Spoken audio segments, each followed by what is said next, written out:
소변을 보고 나면은 거품이 많이 생겼다 이런 생각을 별로 안 해요. 왜?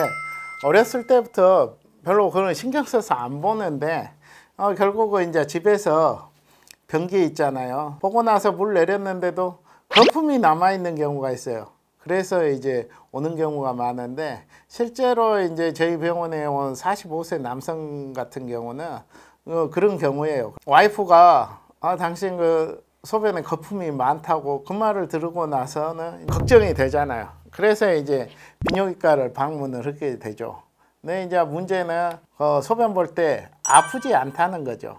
그러니까 아프지가 않으니까 잘 안 오게 되거든요. 병강세처럼 소변 줄기도 굵고 힘이 세고 소변량이 많으면 당연히 이제 거품이 생기죠. 정상적으로도 항상 소량의 거품은 나타날 수가 있는데, 문제가 되는 것은 이 거품의 양이 많거나, 소변을 보고 나서 10분 뒤에도 딱 가서 보니까 거품이 계속 있다, 바로 사라지지 않고, 그러면은 이건 분명히 뭔 문제가 생긴 거예요. 거품이 보인다 그래서 오면은 이제 가장 기본적인 것이 소변 검사예요. 소변 검사를 하면 안에 적혈구가 있는지 백혈구가 있는지, 이게 제일 중요하죠. 그래서 피가 났는지, 염증 세포가 있는지 없는지, 거기에다가 이제 산송도라, 비중, 그리고 빌리루빈, 당, 그리고 단백질, 세균 유무를 먼저 하죠. 실제로 염증이 있다면은 우리가 이제 약물 치료하면 되잖아요. 항생제라든지. 그래서 염증이 원인인 경우는 거의 다 낫고 난 뒤에는 다시 이제 보면은 거품료가 안 생기겠죠. 그러면 끝나는 거고, 혈뇨 같은 거 이제 문제가 있어요. 혈뇨 같은 경우에는 우리가 암을 의심해야 되기 때문에, 그래서 암 검사랑 같이 해야 되겠죠. 그리고 이제 또 정상적으로 나타나는 경우들이 있어요. 심한 운동만 해도 그러거든요. 말하자면 뭐 100m 달리기 전속력으로 했거나, 몸에서 열이 나거나, 그러니까 뭐 신우신염이라든지 방광염 이런 게 있을 때 거품료가 생기거든요.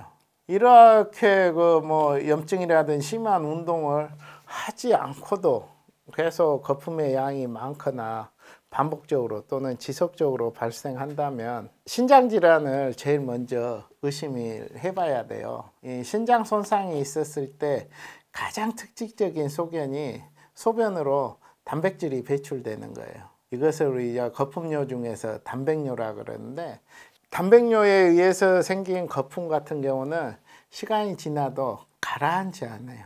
그래서 위에 둥둥 떠 있어요. 그래서 결국은 신장에서 걸러내줘야 되는데 신장에서 기능을 못하기 때문에 단백이 밖으로 빠져나오는 거거든요. 신장 기능에 문제가 있다는 거죠. 그래서 이제 단백뇨가 있는 사람들 보면은 눈꺼풀, 발등, 발목, 손등 이런 게 붓는 부종들이 발생해요. 그러니까 눌러보면 알아요. 부종이 있는 사람들을 눌러보면은 한참 뒤에 올라오거든요. 그래서 거품료가 생겼다 그러면 기본적으로 소변 검사해서 단백질 확인하고, 그리고 혈액 검사는 왜 하냐면은 이제 신장 기능하고 노폐물 농도 측정을 하기 위해서 합니다. 그래서 이제 혈액 검사에서 이상이 있으면 이제 복부 초음파를 해서 신장하고 주변 장기들이 문제가 있나 우리가 이제 하죠. 그 원인에 따라서 이제 치료를 하는데, 신장 질환이 있는 경우는 신장 질환에 대한 치료를 해야 될 것이고, 염증이 세균에 의해서 생긴 경우에는 그 세균에 대한 치료를 하게 되고, 대부분은 관찰하고 대기요법이에요. 뭐냐면은 그 거품료가 있는데 제일 중요한 단백뇨가 없는 경우에는 일단은 지켜봐요. 그 치료는 안 해가고 뭐 3개월 뒤에, 6개월 뒤에, 그 다음에는 1년 뒤에 다시 한 번씩 검사를 해서 하는 거죠.